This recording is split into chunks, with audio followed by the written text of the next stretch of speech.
오늘은 축복의 개인화를 경계하라라는 제목을 가지고 함께 말씀 나누도록 하겠습니다. 몇 주간 계속해서 룻기를 살펴보면서 일관되게 축복이라는 주제를 가지고 함께 말씀을 나누고 있습니다. 이제 그 마지막 순서로 우리가 축복에 있어서 오해할 수 있는 부분들이 있는데 그 부분에 대해서 조금 언급을 하고 마무리를 지으려고 합니다. 바로 축복의 개인화의 문제입니다. 축복의 개인화. 많은 분야에서 개인화를 다양하게 정의할 수 있을 거예요. 그런데 저는 오늘 축복의 개인화는 하나님께서 부어주신 축복이 내 개인의 범위에 국한되는 것이라고 정의를 하고 싶습니다. 쉽게 말하면 내가 받은 복을 나와 내 가족만 누리는 거예요. 내 바운더리에 있는 사람들하고만 나누는 거고 철저하게 그 복이 내 경계를 넘어서는 것을 거부하는 그런 일들을 오늘 축복의 개인화라고 정의하고 오늘 이것에 대해서 함께 말씀을 나누고자 합니다. 하나님의 말씀에 비추어 보면 이러한 축복의 개인화는 심각한 범죄 행위예요. 하나님 앞에 죄를 짓는 행위죠. 사회법은 우리가 사회의 안녕과 질서를 지키기 위해서 정해놓은 최소한의 행동 규범입니다. 그래서 내가 특별히 어떤 행동을 하지 않으면 제재를 받지 않아요. 어떤 것을 빼앗으면 처벌을 받아도 내가 가지고 있는 것을 나누지 않았다고 해서 처벌을 받지는 않습니다. 그런데 신앙의 법은 달라요. 하나님께서 우리에게 말씀하신 이 신앙의 법은 매우 적극적으로 행동할 것을 우리에게 요구하고 있습니다. 왜냐하면 믿음은 우리의 삶의 변화를 궁극적으로 촉구하는 것이기 때문에 그래요. 그래서 내가 생각하고 행동하지 않는 것, 그것은 하나님 앞에 죄입니다. 그것은 믿음이 없다고 내 스스로를 내보이는 꼴이 되는 거예요. 오늘 그 중에 하나의 분야로서 하나님께서는 적극적으로 이웃의 필요를 살피고 도우라고 우리에게 얘기하고 계신 겁니다. 하나님께서 우리에게 주시는 복은 우리 게 아니에요. 나만 누려야 될 게 아니라는 겁니다. 안식년, 희년을 제정하신 하나님의 명령을 보십시오. 또 고아와 과부와 객을 보살피라는 하나님의 요구를 보세요. 하나님은 이스라엘을 심판하실 때에 그들 안에 이런 약자들을 향한 보살핌이 없었기 때문에 내가 심판한다라고 말씀하셨습니다. 그래서 선지서에서 하나님께서 이스라엘을 회복시키실 때 그 회개의 조건으로 보시겠다고 하신 것이 바로 고아와 과부와 객을 너희들이 보살피고 있느냐였던 거예요. 그들이 회복되기 위해서는 이런 약자들의 배려가 그들 가운데 살아나야 된다는 것, 그것을 하나님께서 말씀하셨다라는 것입니다. 그래서 하나님께서는 이렇게 우리에게 주신 복을 모두를 위해서 흘려보내도록 우리에게 명령하셨다는 거예요. 우리 또한 마땅히 이런 하나님의 마음을 깨달아서 하나님께 받은 이 축복을 내 개인에게만, 내 가족에게만 국한시키지 말고 이 축복의 결과들을 모든 사람들이 누릴 수 있도록 흘려보내야 된다는 것입니다. 그런데 우리 주변을 한번 살펴보십시오. 모두들 삶이 어렵다 하고 있습니다. 그러니까 자기들 삶 챙기기에도 급급해요. 너무나 힘든 요즘을 우리가 보내고 있지 않습니까? 그래서 내가 조금 살만해도, 내가 조금 넉넉해도 나눌 수가 없어요. 왜냐하면 앞날이 불안하기 때문에 그래요. 앞날이 불투명하기 때문에 그래요. 나는 지금 부유하지만 내 자식 때는 어떻게 될지 모르는 거예요. 그러니까 우선 물려주기 위해서라도 무조건 저축하고 담는 데 혈안이 되어 있죠. 나, 내 가족, 내 친족들을 먼저 챙기다 보니까 우리 안에 하나님의 사랑, 예수 그리스도의 사랑이 사라져버렸다라는 거예요. 우리는 본능적으로 우리를 지키려고 해요. 내 상황과 또 세상 돌아가는 것을 보면 절대로 베풀고 살 수가 없는데 이런 축복의 개인화를 책망하시는 하나님의 요청을 계속해서 듣는다고 한번 생각을 해보세요. 얼마나 마음이 아프고 또 두렵고 떨리겠습니까? 그러니까 우리 안에서 이런 것들을 거부해요. 외면해요. 그래서 무의식 중에 하나님의 요청을 외면해요. 여기서 무의식이라는 단어를 쓴 이유가 있어요. 심리학을 제가 알아서 쓰는 게 아닙니다. 우리가 이것들을 거부하다 보면 나중에 우리가 깨달을 수 없는 지경에 우리가 처하게 된다는 거예요. 내 신앙이 하나님이 원하시는 방향과 다른 방향으로 흘러가도 내가 모르고 있게 된다는 거예요. 이것을 심리학 용어로 뭐라 그러냐면 부정이라고 얘기합니다. 부정. 여러 가지 방어 기제 중에 부정이라고 있어요. 그런데 이것은 거짓말과 다릅니다. 거짓말은 내가 알고 하는 거예요. 내가 저 사람을 속일 목적으로 아니면 나의 이득을 위해서 내가 만들어서 꾸며서 내가 알고 하는 게 거짓말이에요. 그런데 이 부정이라는 방어 기제는 본능적으로 내가 나를 지키기 위해서 하는 거예요. 그러니까 이게 나조차도 의식이 안 되는 겁니다. 하나님의 그런 요청은 없었던 것처럼 우리가 행동을 하게 돼요. 이런 것들이 우리의 신앙에 어떻게 영향을 미치고 있을까요? 이런 부정의 방어 기제들을 사용한 우리의 모습이 신앙에 어떻게 드러나는가? 그것은 내가 원하는 방향으로 성경을 읽어나가요. 그래서 하나님의 요구는 슬며시 뒤로 밀어놓고 내 요구대로 성경을 읽고 이게 마치 옳은 것처럼 그렇게 신앙생활을 해 나간다는 거예요.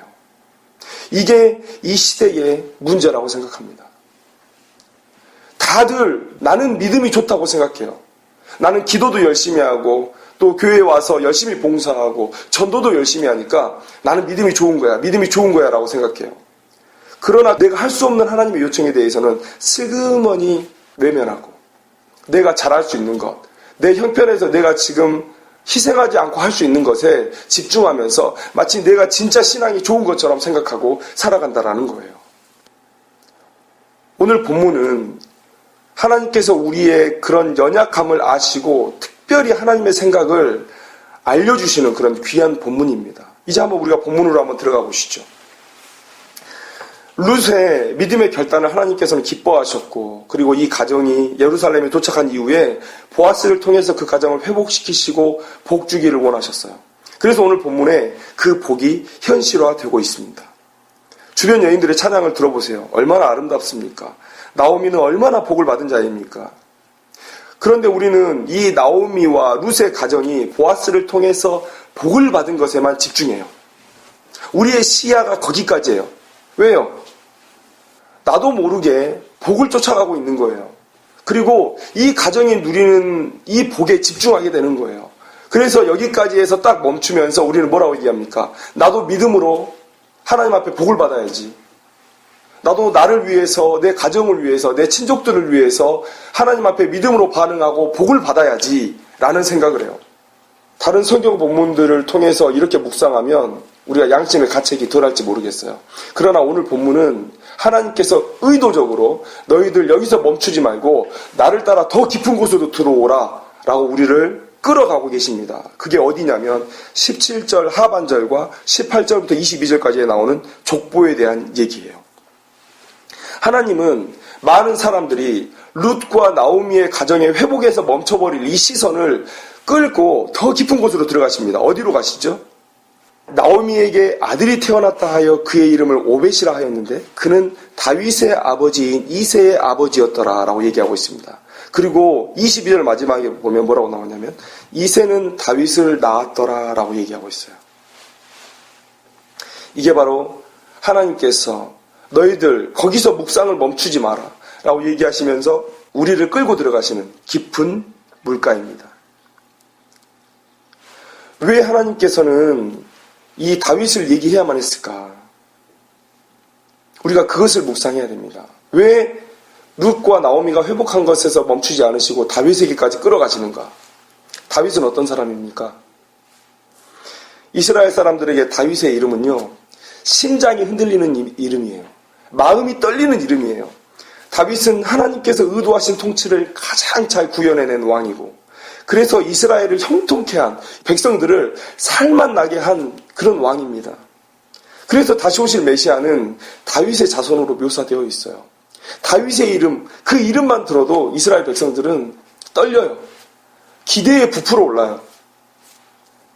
오늘 하나님께서 다윗의 이름을 언급하신 이유는 무엇입니까?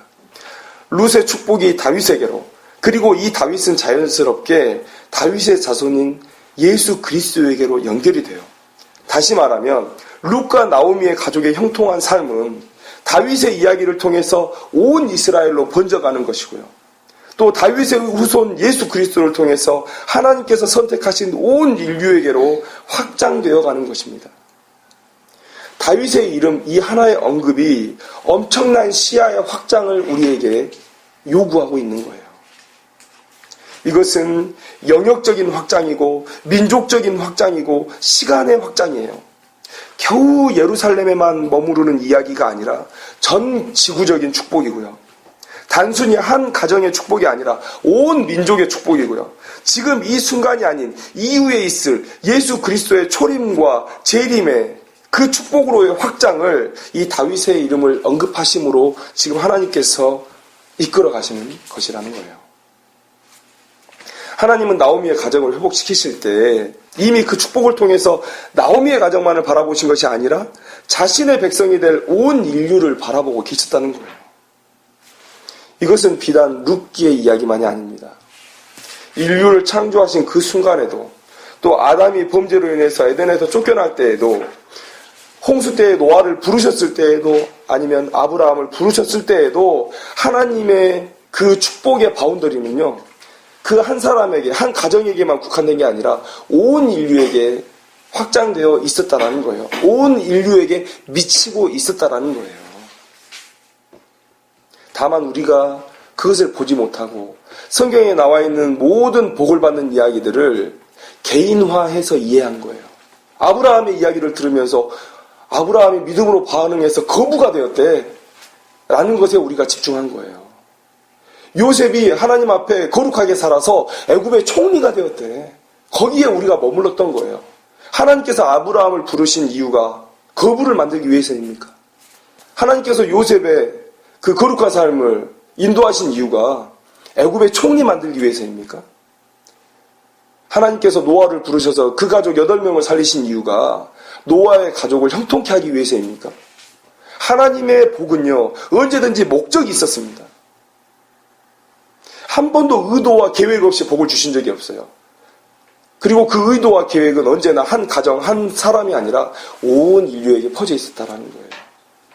죄로 인해서 나를 떠난 온 인류, 나의 선택한 백성들을 구원하시기 위한 그곳에 하나님의 시선이 머물러 있었다는 것인데, 우리는 항상 이 축복을 개인화해서 나의 것으로 어떻게 하면 삼아볼 수 있을까를 생각했던 사람들이라는 것입니다.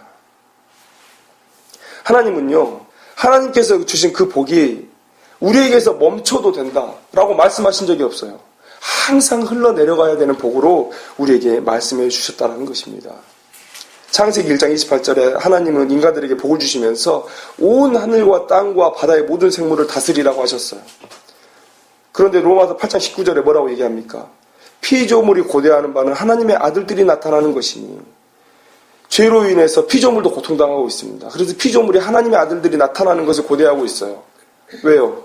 너희들에게 주는 이 복은 이 온 피조 세계에 펼쳐져야 된다는 것을 이미 창조하실 때에 말씀해 주셨다라는 거예요. 하나님께서 인류에게 주신 복은 모든 피조물에게 흘러가 온 세상을 덮어야 하는 수단으로서의 복이었습니다. 하나님은 이 룻기의 드라마틱한 이야기를 마무리 지으면서 자신의 백성들이 자기와 같은 축복의 넓은 시야를 갖기를 원하셨어요. 그래서 다윗의 이름으로 이 시야를 끌고 가신 겁니다. 하나님은 룻의 인생이 핀 것을 끝이라고 여기지 않으시고 이스라엘의 가장 영화스러운 번영, 인류의 진정한 회복을 보고 계셨다는 것을 오늘 우리에게 말씀하고 계세요. 이 말을 어떤 비유로 설명하면 좋을까 곰곰이 생각을 해봤습니다. 그런데 저는 이러한 비유를 생각해봤어요. 신자의 복은 홍수 때의 댐과 같다. 홍수 때에는 물이 넘쳐 흘러요. 물 걱정하지 않아도 됩니다. 그냥 가만히 있어도 댐에는 계속해서 물이 쌓이게 되어 있어요. 그런데 만약에 그 물을 흘려보내지 않는다고 생각을 해보십시오. 그러면 댐에 가중되는 하중은 계속해서 커질 거예요. 댐에 무리가 올 거예요. 그리고 댐이 심각한 데미지를 받을 겁니다. 그런데 댐에서 물이 흘러 넘치면 그 밑으로는 물이 흘러가죠. 여기서 무슨 우리가 인사이트를 받을 수가 있습니까? 내가 흘려보내지 않더라도요, 하나님의 축복은 이 땅에 부어집니다. 댐을 흘러 넘쳐서 부어져요. 중요한 건 뭡니까? 내가 죽는 거예요. 하나님의 이 주신 복을 세상 가운데 흘려보내지 않으면 내가 죽는 거예요. 내 영이 죽는 거예요. 그래서 우리가 축복을 전달하는 것은 선택의 문제가 아닙니다. 내가 사느냐 죽느냐의 문제예요. 내가 축복의 전달자가 되느냐 아니면 영적으로 죽어가느냐, 이 기로에 우리가 서 있다라는 것이죠. 복을 전달하는 것은 이렇게 중요합니다. 이런 관점에서 보면 축복을 전달하는 것이 나의 뜻이다 라고 말씀하시는 하나님의 관점에서 보면 이 인류의 역사가 새롭게 보입니다. 저는 이렇게 말씀드리고 싶어요. 인류의 역사, 이스라엘의 역사는 축복을 개인화하려는 인간들과 그 축복을 온 세계로 흘려보내시려는 하나님의 대립의 역사였다라고 말씀드리고 싶습니다. 물론 하나님께서 성공하셨죠.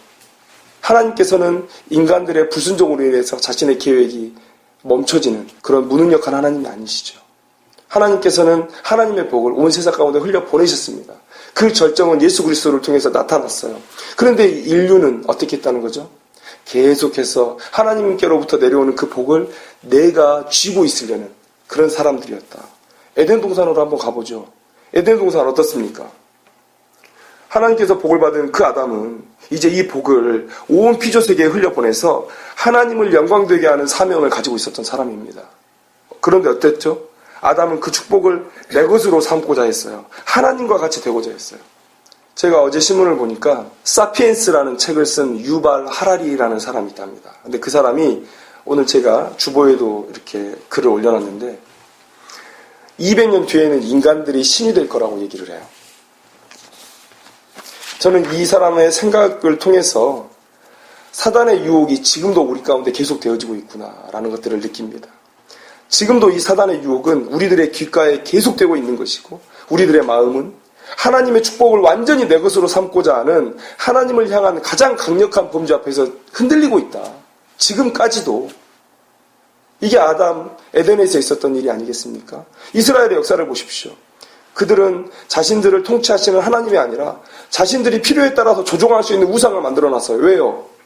그 하나님으로부터 오는 모든 복을 내가 내 멋대로 소유하기 위해서 그렇게 했던 거예요. 왜? 하나님은 계속해서 우리에게 거룩한 삶을 요구하시고 언제든지 너희들이 나에게 반역하면 그것들을 뺏어감으로써 너희들을 징계하고 교훈할 거다.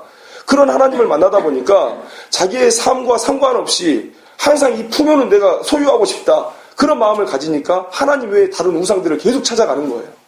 축복을 개인화하려는 인류의 그 모습을 대변하고 있는 겁니다.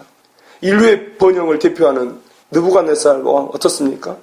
이 바벨론의 왕 느부갓네살의 모습도 똑같아요. 하나님께서 주신 복으로 그 자리에 올랐는데 하나님께 영광을 돌리지 않았습니다.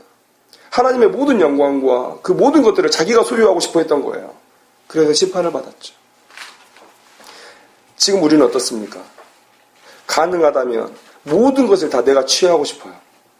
내게 있는 모든 것을 다 내 것이라고 말하고 싶어요.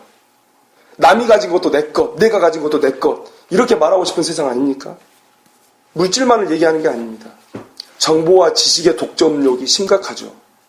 정보가 돈이 되니까 사람들이 전부 다 정보를 독점하기 위해서 노력하는 시대입니다. 또 관계의 독점력도 심각하죠. 왕따가 왜 생긴 거죠? 내가 저 사람 따돌려갖고 뭔 재미가 있습니까?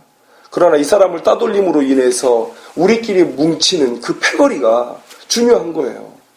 관계에 있어서도 남들과 나누지 않고 독점하겠다라는 그런 욕심들이 그 안에 도사리고 있다는 것이죠. 마트에 사람들이 이렇게 모여 있으면 뭔지도 모르고 달려가가지고 그냥 우선 짚고 보는 거 있지 않습니까? 그런 사람들 같아요. 우선 쌓고 담고 취하고 보는 게 현대사회입니다. 이런 문화 속에서 하나님의 백성들이 자신이 누리는 복을 세상으로 흘려보내고 퍼주는 일은 쉬운 일이 아니죠. 정말 위의 것을 생각하는 하나님의 사람, 그래서 세상이 감당치 못하는 사람이 되지 않는다면 정말 불가능한 시대에 우리가 살아가고 있다는 것이죠. 그래서 이 시대를 사는 우리도 성경에서 말하는 하나님의 무서운 진노 아래 있었던 사람들과 다를 바 없는 인생이다 라고 말할 수 있는 거예요. 그런데 저는 더 나아가서 아니다, 더 심각한 하나님의 진노 아래 놓여있는 사람들이다 라고 말하고 싶어요. 왜 그렇게 얘기할 수 있냐면 인간에게는 보관하고 저장하는 기술들이 많이 발달하고 있기 때문에 그렇습니다. 과거에는 많이 가져도 또 많이 잡아도 썩어 없어지는 것이기 때문에요. 아니면 낡아서 버려지는 것이었기 때문에 나눔이 일반적이었습니다. 내가 냉장고도 없는데 은행도 없는데 물고기를 100마리 잡아가지고 내가 갖고 있으면 뭐합니까? 내일이면 먹지 못하고 다 썩어지는 것인데 우리가 만나를 먹었던 때에 하나님의 명령을 기억하시면 알 거예요. 나눔이 일반적이었어요. 많이 잡지도 않았어요. 그래서 자연과 함께 살 수 있었어요. 공생할 수 있었고 인류와 함께 공생할 수 있었던 거예요. 그런데 지금은 어떻습니까? 저장 기술이 많이 발달했습니다. 그리고 결정적으로 화폐가 발달했어요. 옛날에는요, 돈을 쌓는 것도 일이었습니다. 그런데 지금은 은행에다 맡겨놓으면 이제 돈은 숫자가 되어버렸어요. 제가 직장 생활할 때 제일 허무했던 게 뭐냐면 월급이 통장으로 숫자로 들어오는 거예요. 돈의 개념이 사라지는 겁니다. 제게 돈은 그냥 숫자였을 뿐이었어요. 그러다 보니까 아무리 많이 쌓아도 닳지 않는, 썩지 않는 그런 가치를 보관할 수가 있게 된 거죠. 그러니 어떻게 하면 더 가져볼까의 욕구를 가지고 있는 인간들이 보관할 수 있는데 나눌 마음이 생기겠습니까? 그러니까 능력 있는 사람들은 계속 쌓는 거예요. 이게 이 시대입니다. 그러니까 어떻습니까? 가진 사람은 더 갖게 되고 없는 사람은 못 가질 수 있죠. 근데 가지고 더 많이 가진 사람들 어떻게 해요? 죽을 때까지 이 돈을 못 쓰는 거예요. 그러니까 무슨 문화가 생겨나죠? 물질 문화, 사치의 문화, 명품의 문화가 생겨나는 거예요. 10만 원이면 살 수 있는 가방도 남들과 차별화를 두기 위해서 1000만 원 1억씩을 주고 사내는 거예요. 도너츠 500원이면 먹을 수 있는 도너츠도 10만 원짜리가 나왔대요. 그 위에 황금을 바른 도너츠가 나왔답니다. 이해가 돼요. 아니 내가 죽을 때까지 써도 못 쓰는 돈을 내가 가지고 있는데 내가 굳이 다른 사람들과 같은 것을 누려야 될 이유가 없는 거예요. 이러한 세상이 되고 있습니다. 더 많이 쌓을 수 있어요. 세상의 문화가 이렇게 흘러가고 있어요. 그리고 교회와 성도들도 그 문화에 거부감 없이 젖어들고 있습니다. 하나님께서 주신 복을 그저 쌓고 담고 나와 내 가족들을 위해서만 사용하는 인생들. 그래서 성경에 많은 축복의 기사들이 나오면 우린 이렇게 생각합니다. 축복을 받는 공식들을 알려주는 본문이다.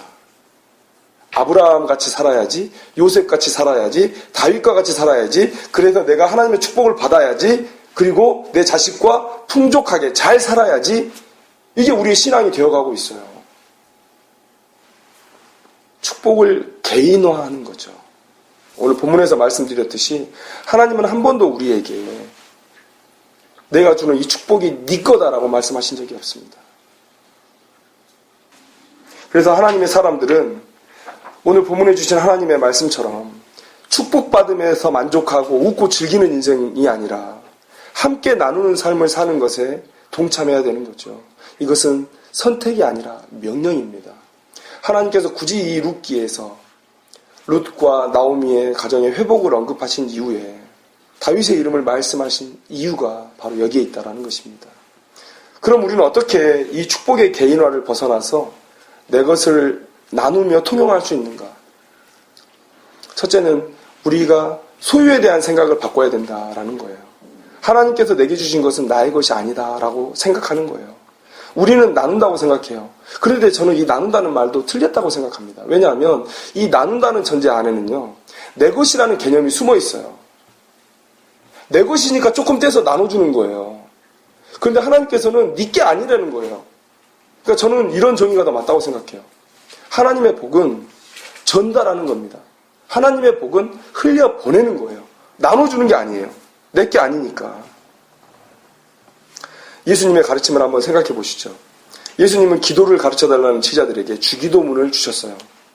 예수를 믿는다, 예수를 따른다 하는 자들이 기본적으로 고백해야 될 이 신앙의 핵심이 그 주기도문 안에 들어있는데 예수님께서는 뭐라고 얘기하시냐면 우리에게 일용할 양식을 주시옵고 라고 기도하라고 오늘 우리에게 말씀하고 계세요.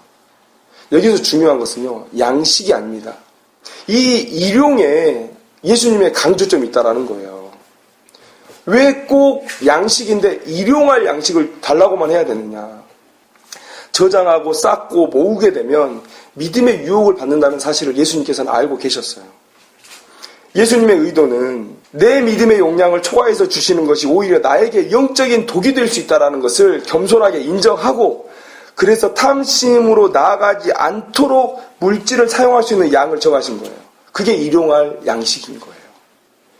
일용이 넘어가면요. 아까도 말씀드렸지만 만나를 거두었던 그 사건 알고 계시죠? 일용이라는 하나님의 그 원칙을 벗어나면 보관할 게 생깁니다. 그러면 인간의 욕심은 그 보관을 끝없이 하게 돼요. 내 것을 쌓게 돼요. 그러니까 그것이 내게 영적인 삶의 도구로 작용하는 것이죠. 물질은 우리의 삶을 연명하는 수단에서 멈춰야 됩니다. 내가 하나님 앞에 인간다운 삶을 살 수 있는 정도로서 만족해야 돼요. 사치의 문화는 하나님의 계획이 아닙니다. 명품의 문화는 하나님의 계획이 아니에요. 내가 명품을 누릴 수 있는 것, 사치할 수 있는 그 모든 것들은 흘러가야 되는 걸 내가 내 때 만에 가두고 있는 것과 다름이 없다는 것을 오늘 말씀하고 있다는 것이죠.